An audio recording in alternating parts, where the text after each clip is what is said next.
That's right. Welcome back, folks, to a Notre Dame versus Clemson is finally here. Edition of the Always Irish Show. As always, thanks for being here. You can find a program on YouTube. Do it, subscribe if you haven't yet. Appreciate it very much. Give the video a thumbs up. That helps me as well. Notifications on. That way you'll be alerted every time new Notre Dame information pops up and we got to discuss it. Twitter, search bar, Always Irish Rat, Always Irish Inc. Emails, alwaysirishid@gmail.com. Audio only, anywhere you want me, you can get me. Call in line, dial it up, folks. 312-988-15. Fighting Irish Wire, check it every day. Make it a part of your Notre Dame media routine. See what I and everybody else has to say in print. All right? Also, reminder, later in the week's going to get tough. I'm going to Notre Dame. I'm staying the weekend. I'm not just driving over Saturday, driving back Saturday night. That is going to change some of the programming. However, I'm going to make sure I have stuff to put out even when I'm scouting it out on the ground so you have information.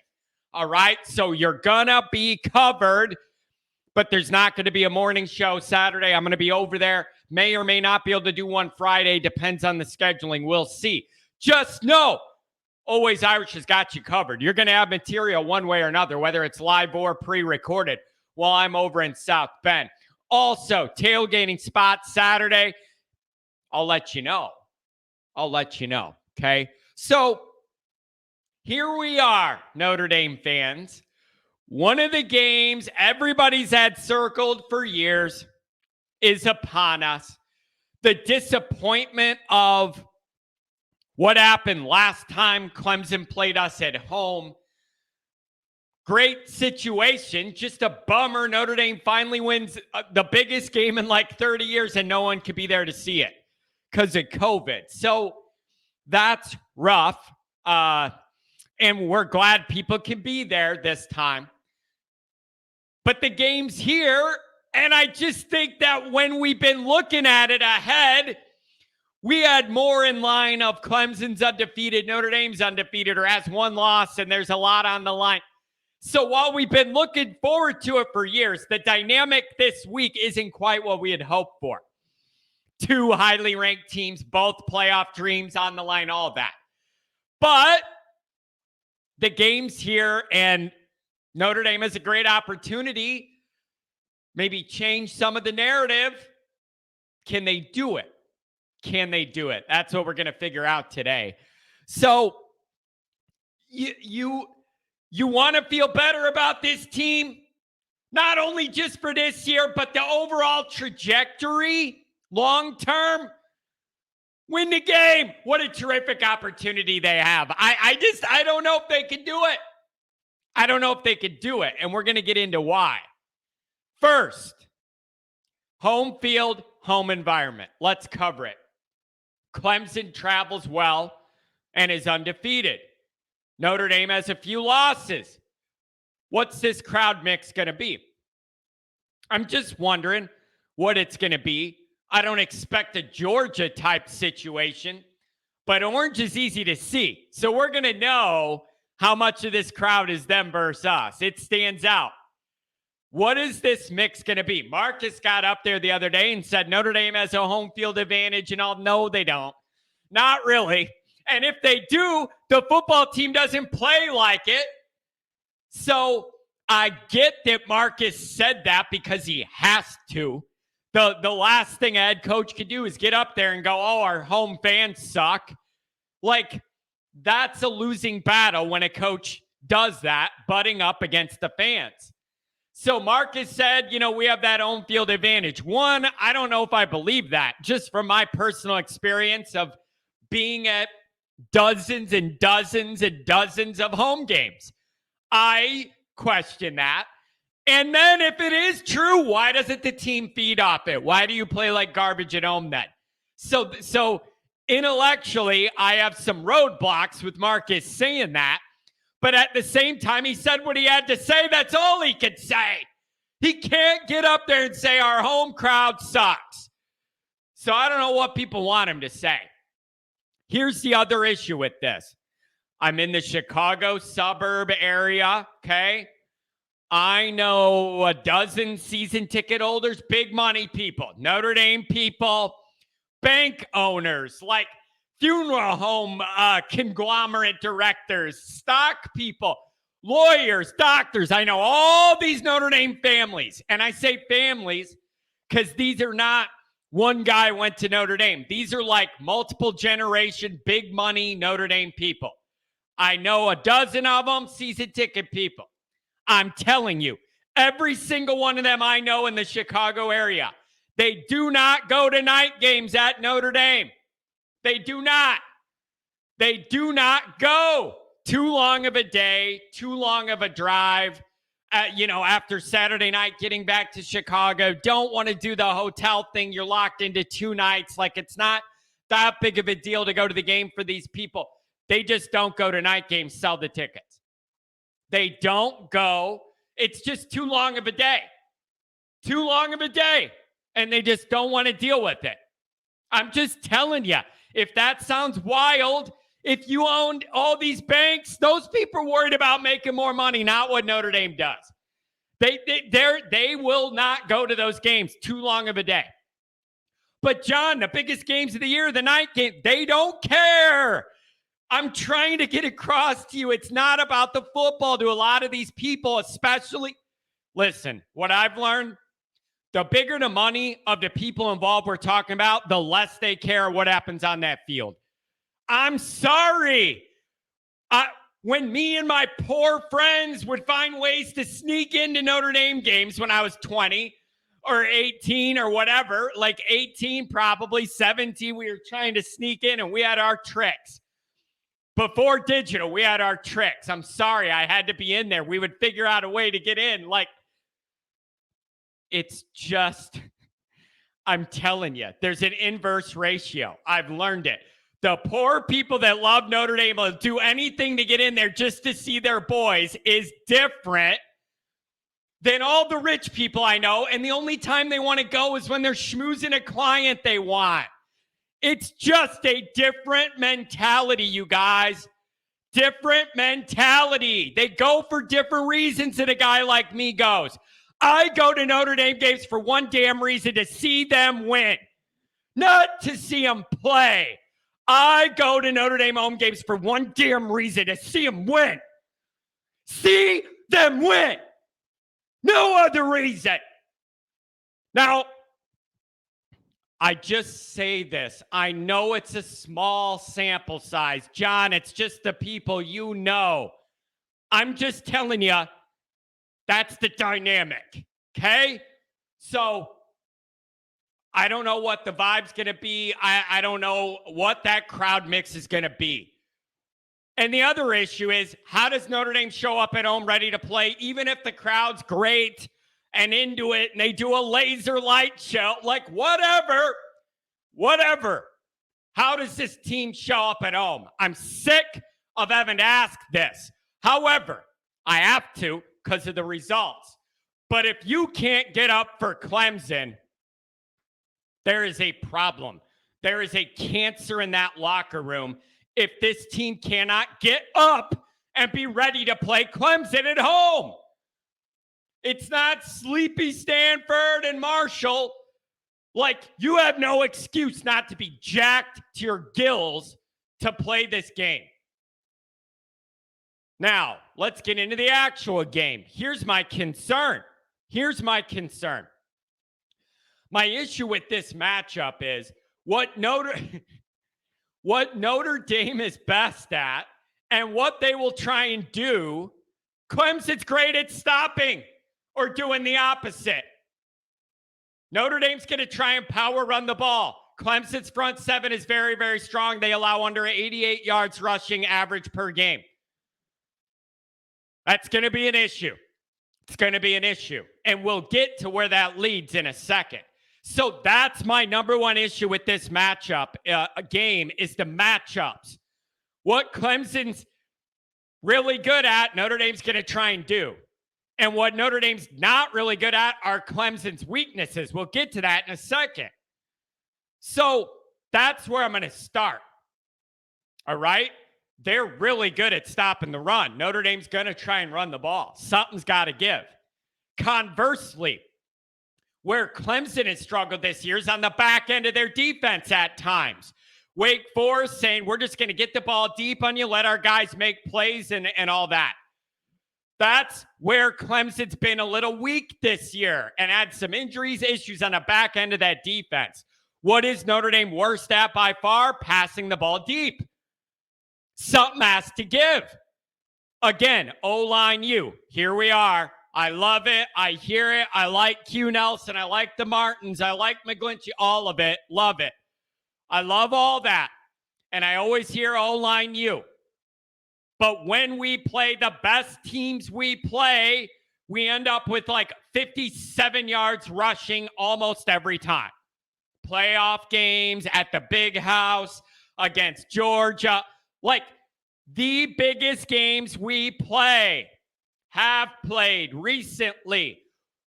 We call ourselves O-line U, and then we get in the game and can't run the ball at all. That's always my problem with O-line U. It's always my problem with the O-line U stuff is it's never against anybody good. When do you pile up 225 yards rushing on Georgia or in a playoff game? It doesn't happen. We always end up looking bad at the offensive line when we play the best teams we play. It's an issue. It's an issue. All right? Name me one of these marquee, huge games with everything on the line the last few years where Notre Dame ran the ball well. You can't because it doesn't exist. You can't because it doesn't really exist. I guess you could argue Clemson in 20, we ran the ball all right. It helped. Kyron ripped off that huge run to begin the game, too. Remember that? Helps your average right away. I think it was like the first play from scrimmage even. So 2 runs into a wall, then Pine in 3rd and long means Notre Dame's dead 100%, no chance to win this game. You just can't. You just can't do that. Notre Dame's going to want to power run the ball to take the pressure off Pine, who's struggling. You better be able to do it, or you're setting Pine up to fail, and this is going to go bad. You got to be efficient on early downs. You can't get behind in yardage, and you're going to have to take risks. Notre Dame's going to have to take risks in this ball game to win it. Here's what I'm saying. I can't watch 2 boring north-south runs that if they're boring and they work, I love them and they don't bore me. They're boring when they don't work. I could see it now because I've seen it out of Reese and Kelly a million times in our biggest games. 2 boring, straightforward run plays for no yardage or a loss of 1, and it's just 3rd and long. The other team tees it up, and then our quarterback's running for his life, throws it 5 rows up, and we punt. I can see it play out in my mind because I've seen it 10 other times in recent years. They allow 88 rushing yards a game. Okay? You got to be efficient. You got to be efficient. You got to be creative. You're going to have to take risks. Merriweather, I want 4 shots, deep shots, 2 in the first half, 2 in the second half, no matter what else happens in this game to him. Drop back, try and open up that defense. Take shots. At a minimum, if you do this and you don't connect, you're at least showing we're not scared to stretch the back end of your defense. It's at least something they have to worry about and think about. Before they literally run a goal line defense, no matter where we're at, and Pine can't throw it to beat them. Like, that's where this is all going to come to a head.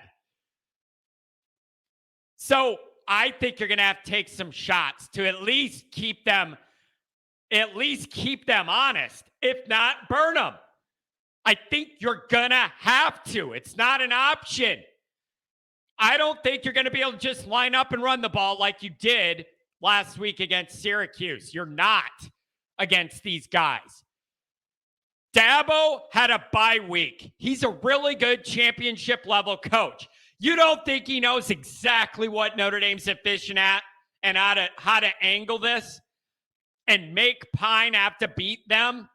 That's what he's going to try and do. I need Reese to get ahead of that train of thought Here's the deal, folks.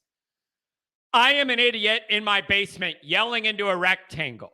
I know during that bye, Dabo looked at all this, knows if we make Pine throw to beat us, we're going to win the game.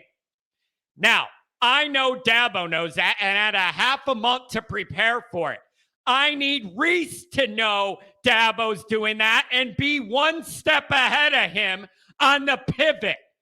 Not mid-second quarter, Notre Dame has 37 yards of offense, and then they show the boot shot, and Reese is like, I can't believe what's happening, that we can't just run the ball. No. I need Notre Dame to be ahead of this pivot, knowing what Dabo's going to do. That's called proper coaching. Not mid-second quarter, you realize the dynamic we're in. It's been the exact same one I've seen in every Notre Dame big game for the last 5 years. I'm not open to that, especially this year where Reese is on people's crap list already. You know how Dabo's going to prepare for this. I need us to adjust and pivot. No, I'm not saying you don't run the ball at all. Obviously, I'm not saying that. But you got to get creative and nifty with the way you're doing things. Even mix up your downs, your run-pass mixes. You're going to have to try something other than boring to make this work this week. Rough matchup on paper, the way I see it, when it comes to these strengths and weaknesses. It just is.